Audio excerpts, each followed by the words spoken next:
بسم اللہ الرحمن الرحیم۔ السلام علیکم ورحمۃ اللہ۔ آپ دیکھ رہے ہیں میرا یوٹیوب چینل۔ آج الیکشن کمیشن نے انتہا ہی کر دی۔ الیکشن کمیشن نے اپنے فیصلے میں لکھا ہے کہ آئین کے آرٹیکل 51 کے مطابق مخصوص نشستیں صرف اسی جماعت کو ملیں گی جن کی قومی اسمبلی میں الیکشن جیتنے کے بعد نمائندگی ہو۔ الیکشن کمیشن نے آئین کے اسی آرٹیکل کے دوسرے حصے کو اگنور کر دیا ہے۔ آئین کے آرٹیکل 51 میں واضح لکھا ہے کہ مخصوص نشستوں کے لیے سیاسی جماعت میں شامل ہونے والے آزاد امیدواروں کو بھی گنا جائے گا، پھر کوٹا بنے گا۔ جیسا کہ ہر الیکشن میں الیکشن کے بعد جو آزاد امیدوار ہیں وہ 3 دن کے اندر اندر اپنی وابستگی کسی سیاسی جماعت کے ساتھ کرتے ہیں۔ آپ لوگوں نے دیکھا ہوگا پچھلے الیکشن میں بھی جو آزاد امیدوار ہیں ان کی کافی اکثریت پی ٹی آئی میں شامل ہوئی، پھر اس حساب سے کوٹا بنا۔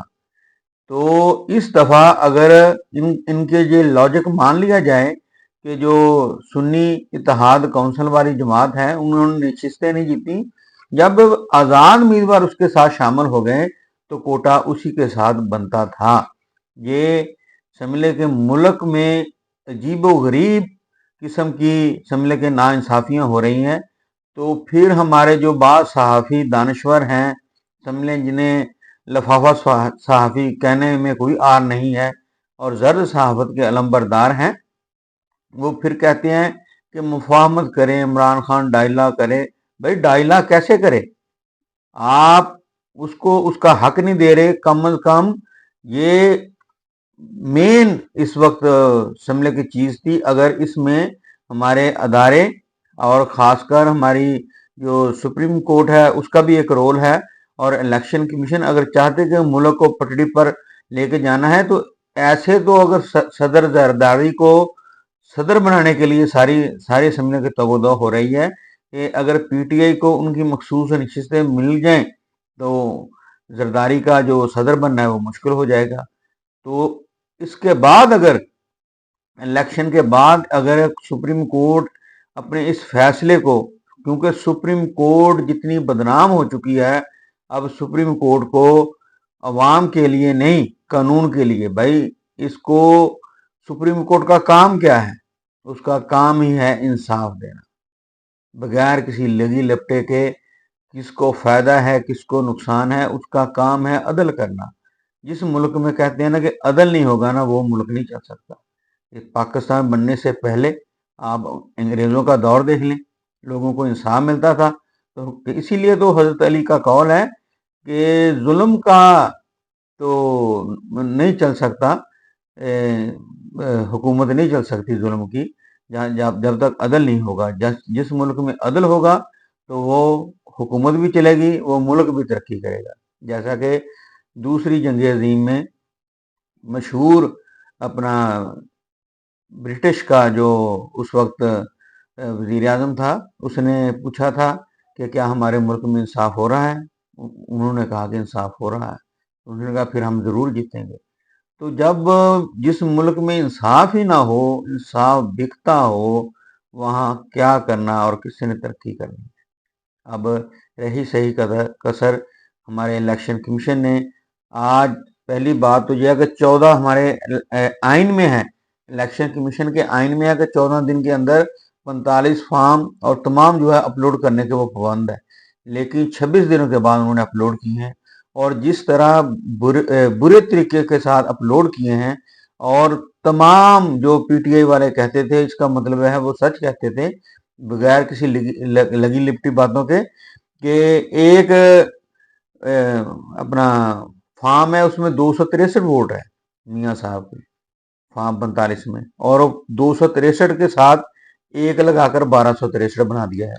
یہ سمجھ لیں کہ آپ دیکھیں گے آپ حیران ہو جائیں گے، یہ سبھی چیزیں سوشل میڈیا سے اب کون سی چیز بچتی ہے؟ اب ہمارا جو سپریم کورٹ ہے، سپریم کورٹ کا کام ہے یہاں پر کہ وہ سموٹو لے، اور جتنی بری پیمانے پر یہ دھاندلی کی ہے اس میں ہمارا الیکشن کمیشن ملوث ہے، اور خاص کر صوبائی جو ہماری اسمبلیاں ہیں اپنا محسن نقوی اور اس کے جو بیوروکریٹ، اور اس میں اس کے جو کھرا ہے چلتے چلتے ہماری عدلیہ تک بھی آپ کو پہنچے گا۔ وہ وہاں پر بھی لوگ آپ کو اس میں ملوث نظر آئیں گے۔ اس لیے ہماری اب عدلیہ یہ قاضی فائز عیسیٰ پر یہ سمجھ لو کہ اگر یہ ایک نیا شوشہ چھوڑا ہوا ہے کہ قاضی فائز عیسیٰ کو ایکسٹینشن دینے کی کوشش کریں گے، تو رہی صحیح جو ساکھ ہے سپریم کورٹ کی وہ بھی ختم ہو جائے گی، اور سپریم کورٹ مزید سمجھ لو کہ حصوں میں بڑھ جائے گی۔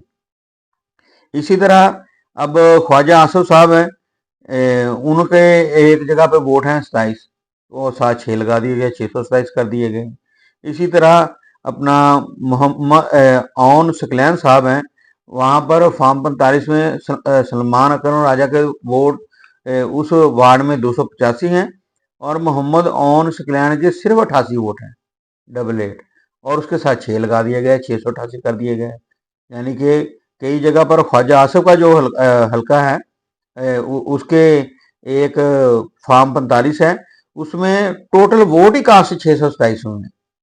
حیرانی کی بات ہے کہ ٹوٹل ووٹ 627 کاسٹ ہوئے ہیں، اور لیکن وہاں پر خواجہ آصف کو 809 مل گئے، کیونکہ 9 ووٹ تھے، 708 لگا دیے۔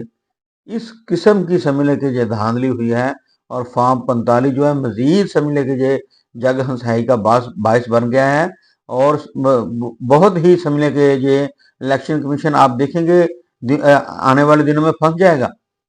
اب یہ سمجھ لیں کہ اتوار والے دن عمران خان نے اور پی ٹی آئی نے مزید سمجھ لیں کہ اعلان کر دیا ہے احتجاج کا اتوار والے دن، کہ الیکشن کمیشن نے جس طرح بہیمانہ طریقے کے ساتھ جو پی ٹی آئی کی نشستیں تھیں وہ دوسری جماعتوں کو کیسے مل سکتی ہیں۔ اب خیبر پختونخوا میں دیکھیں، ایک جماعت کو نشستیں اس نے ٹوٹل صوبائی اسمبلی کی 6 نشستیں حاصل کی ہیں، لیکن جو پی ٹی آئی کی نشستیں ہیں وہ ملا کے اسے 10 مل گئیں۔ یعنی کہ جتنی انہوں نے نشستیں جیتی ہیں اس سے زیادہ انہیں نشستیں خواتین کی مل گئی ہیں۔ کوئی شرم، کوئی حیا، کس قسم کے یہ فیصلے کر رہے ہیں، یہ ملک کو کس طرف لے کے جا رہے ہیں، کوئی سمجھ نہیں آ رہی مجھے کہ اب عوام کا سمجھ لو کہ صبر کا پیمانہ لبریز ہو گیا ہے، تو جب عوام کا پیمانہ صبر کا لبریز ہو جائے گا تو پھر ان کو سر چھپانے کی جگہ نہیں ملے گی۔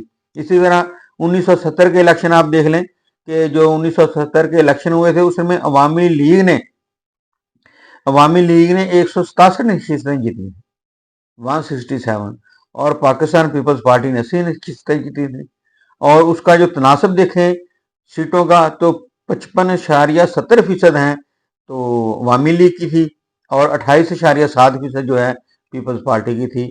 اور اسی لیے جب ان کو اقتدار نے دیا عوامی لیگ کو، اور ان کی بھی غلطیاں تھیں کچھ، اگر وہ تھوڑا سا صبر کرتے اور انڈیا کے ساتھ اپنے روابط استعمال نہ کرتے تو حالات کچھ، لیکن اللہ جو کرتا ہے وہ بہتر ہی کرتا ہے۔ تو عوامی لیگ کو اس لیے پاکستان ٹوٹ گیا۔ اب اس دفعہ 2024 کے الیکشن میں جو فارم 45 کے مطابق پی ٹی آئی کی 180 سے 85 نشستیں، جو کہ 69.5% بنتا ہے سیٹس کا، اور نون لیگ کی 17 سے 20 نشستیں ہیں ٹوٹلی، جو 6-7% بنتا ہے۔ اس سے بڑا ملک کے ساتھ ظلم اور ناانصافی کیا ہو سکتی ہے کہ فارم 45 کے مطابق ہارا ہوا شخص وزیر اعظم ہے، فارم 45 کے مطابق ہاری ہوئی اور وزیر اعلیٰ بن گئی ہے۔ یہ ملک کے ساتھ بہت ہی سمجھنے کہ یہ ظلم و ستم ہو رہا ہے، اور یہ آنے والے دنوں میں یہ بہت ہی بحرانی کیفیت نظر آئے گی، لیکن اس بحرانی کیفیت میں اللہ تعالیٰ کوئی نہ کوئی چھائی نکالے گا انشاءاللہ تعالیٰ۔ اور دعا کرنی چاہیے کہ ہمارے الیکشن کمیشن کو، اور خاص کر ہماری جو سپریم کورٹ ہے، ہمارے جو عدل کے ادارے ہیں جس کا کام ہی عدل کرنا ہے اور کوئی کام ہی نہیں ہے، ان کو اس طرف سوچنا چاہیے، اور اگر چاہیں تو یہ تمام مسائل سپریم کورٹ حل کر سکتی ہے، لیکن مجھے یہ حل کرتے ہوئے نظر نہیں آ رہے۔ یہ فیصلے اب سڑکوں پر ہی ہوں گے۔ آپ کا بہت بہت شکریہ۔